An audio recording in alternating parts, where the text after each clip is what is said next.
Hey, what's going on, everybody? It's your man, Eric Wilson. I am back at Rafferty's Treehouse, and look who decided to come visit me. My man, Alec Fleming, Florida Sun Review. Brother, it is so good to see you, man. It is a pleasure. What are you repping over here? What is this? I'm sorry, this is Chronic Tacos. Okay, where are they? Based out of California, they got a brand new shop in Orlando, Florida, off of Sand Lake. Okay. Right down the street from Restaurant Row. Yeah. Quality, not quantity. Okay. Carnitas, El Pastor, steak, chicken. It's ridiculous. Yesterday was Taco Tuesday. Today is about 50-cent Wing Wednesday here at the Treehouse, Rafferty Treehouse, 1888 Main Street, beautiful downtown Sarasota. Make sure you come check them out. Say what's up to my girl Brittany, who's working the Treehouse bar. But let's get into it, ladies and gentlemen, because even though the Magic are out of the playoffs, basketball is still going. And can we talk about what we saw with the Toronto Raptors versus the Philadelphia 76ers? The series is tied now 1-1. Right. So, but we do have to talk about the rise of a man that you and I had the pleasure of speaking with, and that was Pascal Siakam. This brother is truly the up and coming. We told you about this guy. Remember the name, because he's going to be a superstar. I remember saying something about this game 3, and I got on your nerves about it. Just a little bit. So for you millennials, do your homework. This man reminds me of a Scottie Pippen. Wow, that's high praise. That is high praise. I need to be careful with that, but Yes. It all depends if he keeps Jordan. Kawhi Leonard is a superstar in Toronto. We're not questioning that. We're not asking that. And you saw game 1. I did. The man was unstoppable. What did he do game 2? He almost brought him back from a deficit. The key to that, though, was Pascal Siakam's 21. Yes. Every Batman needs a Robin. 6'9", lengthy, man out of New Mexico State with the jumper and has a good inside game. Pascal's going to be a star regardless if Toronto keeps Kawhi Leonard.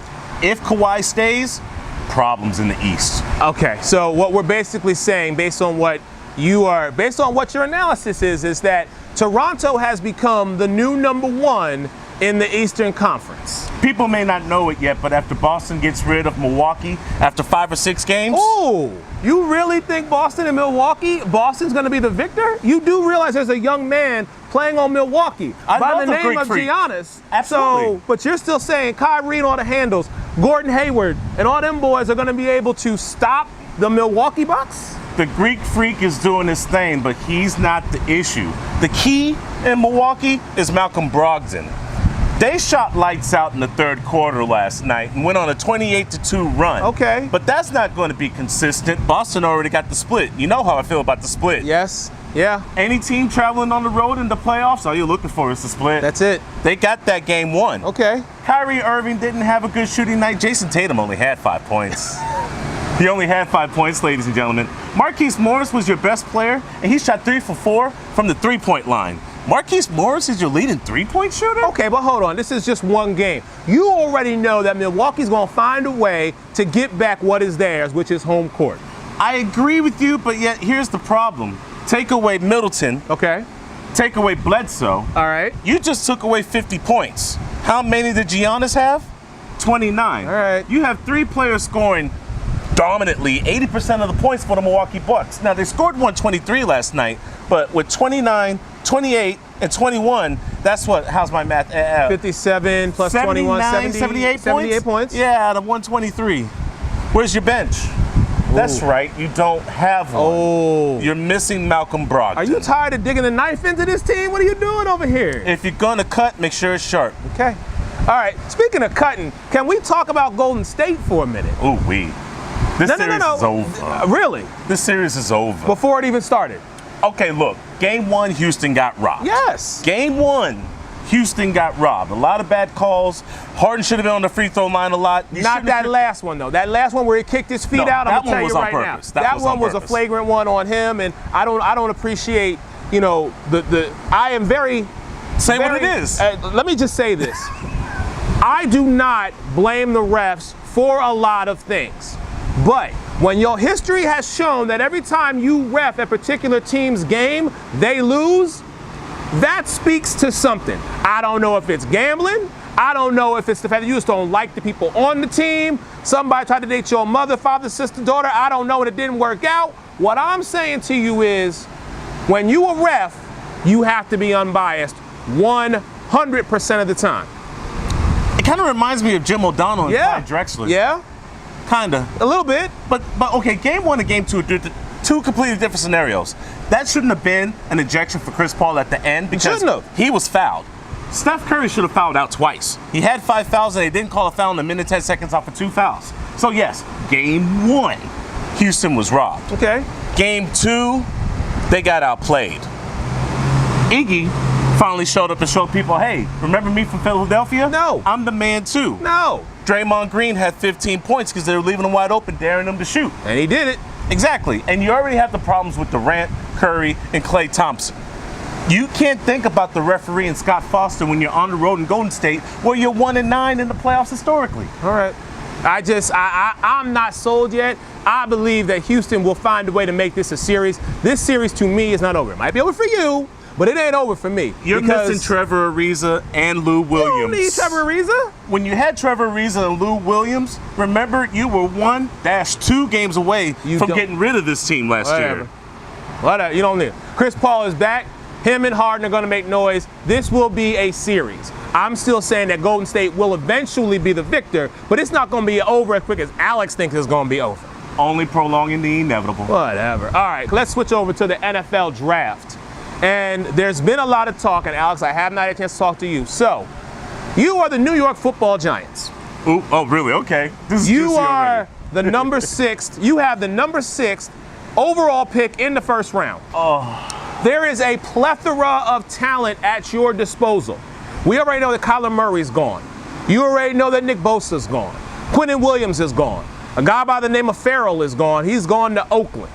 So, number 5 rolls around, and I'm sorry, I don't know who you are. Devin White, LSU? Oh, he went to Tampa. Devin White, LSU went to Tampa. You know, that's me down the street. Yeah, I know. Me and the Buck fans, we got problems because they beat up on Philly last year. But anyhow, so now number 6 shows up, and you're the New York Football Giants. And what do? Dwayne Haskins is there for you to take, but you go out and get a quarterback from Duke called Daniel Jones. Mr. Jones is now basically Eli 2.0. When you could have had Dwayne Haskins. I'm going to stay professional and not make this personal or make this any type of political way. All right. I'm going to approach this the analyst way, and then I'll get political. Fine. Analyst-wise. Sure. You could have had Drew Lock. You could have had the real steal of the draft in Will Grier out of West Virginia. Okay. Better yet, if you're not going to get a quarterback and keep Eli, why did you pass on Josh Allen? That could have helped your defense and especially your linebacker core. And is there any question that he was the best player available? Okay, can I ask one more question? Why didn't you take somebody on the offensive side of the ball, the offensive line, to protect Eli, since basically you feel that he's going to be your guy for at least the next 2 years? Either or. There's a lot of questions and ramifications when it comes to the 6th pick. I wouldn't have passed up on Josh Allen, number 1. No one would have. Number 2, if I was going to pass up on Josh Allen and I wasn't going to get Dwayne Haskins, I would not have gotten Daniel Jones. Number 3, if you don't get Dwayne Haskins and you don't get Josh Allen, get offensive linemen. Yes. Jonah Williams was available. He went to Cincinnati. Cody Ford was available. Fixed the guard position. Jawan Taylor, Florida, right down the street. Tackle. You could have got him and just fixed the offensive line issues so that way Saquon Barkley will have bigger holes to run through and become probably the best back in football. It's still Ezekiel Elliott. But Saquon's nasty. Point being. You realize Ezekiel plays for the team that I can't stand, and I'm going to have to kick you off this show. The truth hurts. Zeke is the leading rusher his 1st and 3rd year. Probably would have been the leading rusher his 2nd year if he didn't have to deal with the suspension. Truth hurts. Truth hurts. But with that being said, I digress. Now, let me take it another way. Sure. Dwayne Haskins had 50 touchdowns, 4,831 yards passing for the Ohio State Buckeyes. Yeah. The ACC and Big Ten are 2 completely different conferences. If you take away Clemson and Florida State, I'll give you Florida State. Big Ten, top to bottom, plays tougher and better competition. That's why they're always beating up each other. I've always said that. So if you're playing against tougher competition, but your excuse is you have 4 or 5-star recruits, you have to complete those passes to those 4 and 5-star recruits. You have to have improvisation with the football. You have to have deep ball accuracy, which some Haskins actually has. Yeah. You have to be able to take sacks. You have to be durable. And he's not a running quarterback or that model or mold that you try to put certain quarterbacks in. He's not the mobile running quarterback. He's a pocket passer. So if I had 4,831 yards passing In one season. with 50 touchdowns In one season. compared to your 8,201 yards passing In 3 seasons. and 54 touchdowns, In 3 seasons. 2 to 3 seasons. what exactly makes you better than me? I think what it is, and this is something that we discussed on my show, shameless plug, The Sports Arena, every Saturday from 11 a.m. till noon on WKII 1070 The Zone. It's the fact that the head coach for Duke football has worked with the Mannings and is a part of their Manning training camp that they do. So, he's the head coach of Duke. Daniel Jones, quarterback of Duke. He gonna nudge his boy and say, hey, take a look at my guy. What do you think? What do you fit the system? Is it possible, or what do I need to do to make him ready for not just the NFL, but make him ready for the New York Giants? Okay, first and foremost, Daniel Jones averaged 6 yards an attempt. Okay. Although he might have been throwing to CEOs and accountants, they had horrible numbers. You got blown out by 50 plus points to Wake Forest. Not even Clemson. Wake Forest. Wake Forest. Okay, I get it. I get it. And isn't Duke a basketball school? If you want to take somebody at the number 6 pick, wouldn't it be a basketball player? So, but Zion Williamson wasn't available at that time. I guess not. Lo and behold, there's a lot of ways that we could take it, but we don't need to take it because we got the numbers on our side. Yes. New York made a bad decision. Oh, yeah. And now you're going to have to face Haskins not once but twice in that division every year. You know that Haskins just got the number 7 from Joe Theismann today. Yeah. He got permission, right? Yeah. I see this being quite saucy on who is going to be the second fiddle in the NFC East because I do predict Dallas to go 11-5 this year. What?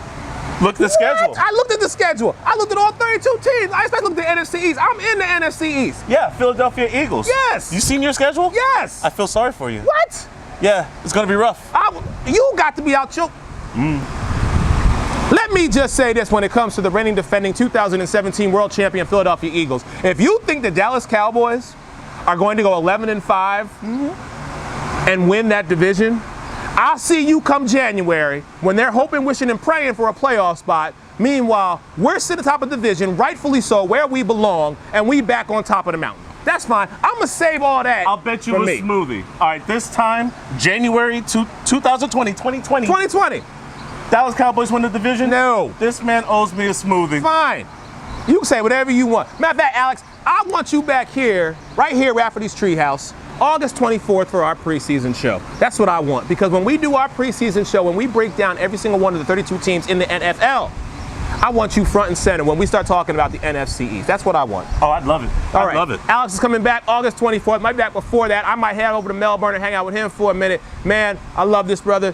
Florida Sun Review. He's also a blogger for the Oakland Raiders. Make sure you check him out. Great material. We are here at Rafferty's, where it is Wing Wednesday, 50-cent wings every single Wednesday, 1888 Main Street, beautiful downtown Sarasota. We will talk to y'all soon. We're out. Peace.